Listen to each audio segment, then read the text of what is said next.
मुफ्ती साहब के YouTube channels को सब्सक्राइब कीजिए। आस्क मुफ्ती तारिक मसूद। को एजुकेशन में पढ़ना कैसा है? एहसन रिज़ा मुल्तान से। अगर वालिदैन औलाद को ज़बरदस्ती को एजुकेशन पर मजबूर करें तो इस सूरत में औलाद को क्या करना चाहिए? अगर आपको ये ख़तरा हो कि को एजुकेशन में पढ़कर आप फितने में मुब्तला हो सकते हैं, लड़कियां होती हैं वहाँ जवान, आप बुराई की तरफ जा सकते हैं, तो आपके लिए को एजुकेशन में पढ़ना बिल्कुल जायज़ नहीं है। वालिदैन जितना चाहें मजबूर करें, वालिदैन की इताअत इसमें जायज़ नहीं है। नबी सल्लल्लाहु अलैहि वसल्लम की सही हदीस है, ला ताअत लिमखलूक़िन फ़ी मासियतिल खालिक़, अल्लाह को नाराज़ करने में मखलूक की इताअत जायज़ नहीं है।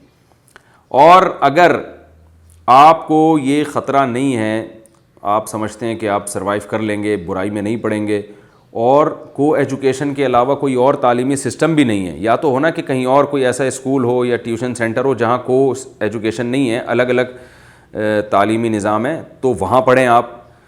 फिर भी वालिदैन की बात मानना आप पर वाजिब नहीं है, बल्कि जायज़ ही नहीं है।